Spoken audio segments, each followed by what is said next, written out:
no, no, no, no, no. Even though this is a BlackRock or Fidelity approved ETF, we're still not going to let you buy it with your money. The ETF complex is buying roughly 3 times the number of Bitcoin that are mined. So people said, well, I'm out, right? I'll just leave and go someplace else. You are the product.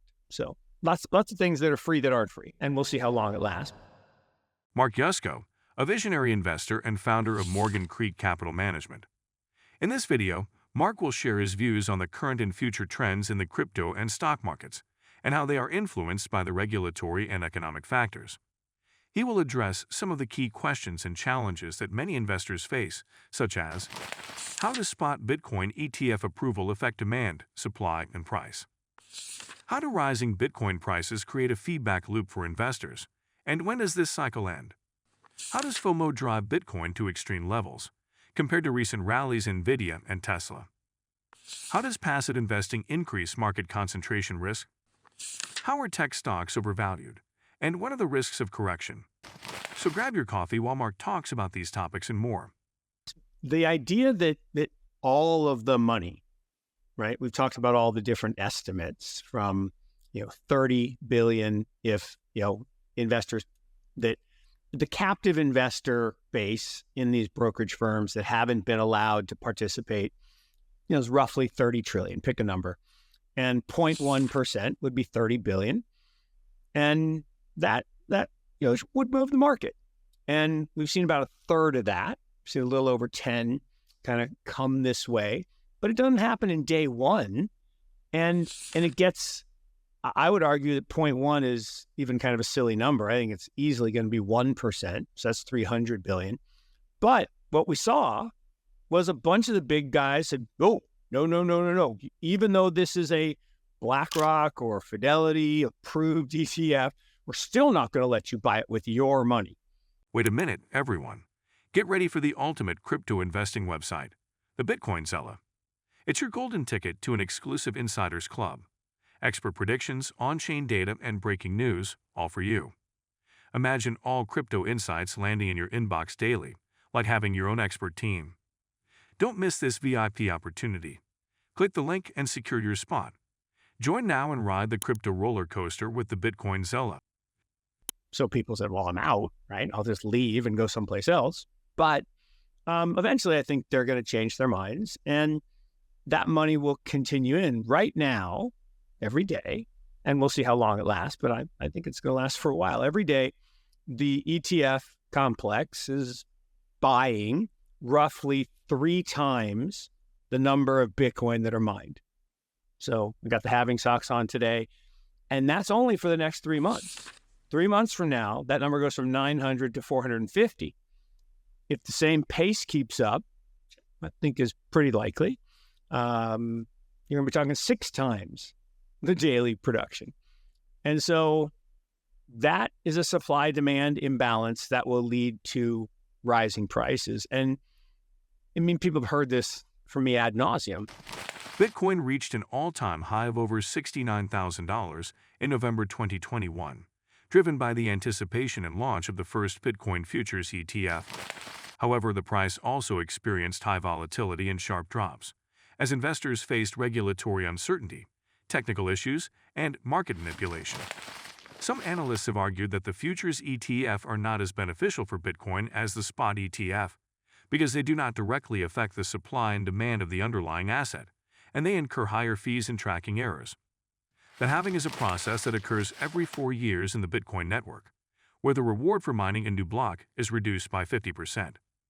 This reduces the inflation rate of Bitcoin and creates a scarcity effect. The next halving is expected to happen in April 2024. Rising prices beget rising prices, right? Once an asset starts to move, people are drawn to it. That's the way it works. And that will push us past fair value into, silly levels sometime in the crypto fall that'll start, next June. And a year from now, I think we'll be talking about, oh my gosh, how did we get to triple-digit Bitcoin?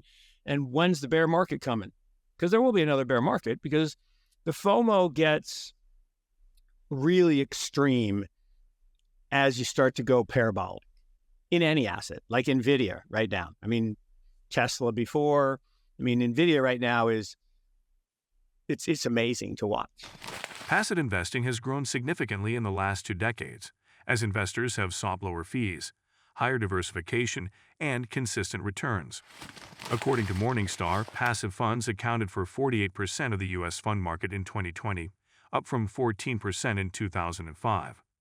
However, passive investing also has some drawbacks, such as increasing the correlation and volatility of the market, reducing the price discovery and efficiency of the market, and exposing investors to concentration risk and systemic risk. Concentration risk is the risk of having a large exposure to a single stock, sector, or style, which can reduce the diversification and performance of a portfolio. Concentration risk can arise from intentional or unintentional factors, such as market movements, investor preferences, or index methodologies. Concentration risk can increase the sensitivity and vulnerability of a portfolio to specific shocks, such as regulatory changes, competitive threats, or economic downturns. Concentration risk can be mitigated by using active strategies, alternative investments, or factor-based approaches. We have now more passive money than active in the United States. What does that mean? We have more index funds and ETFs, passive. Now, passive, by the way, is not passive. I tweeted this out the other day. In the last 20 years, only 31% of companies that went public still exist. Think about that number. 69% of them gone. So there is turnover in these indices. It's just slow.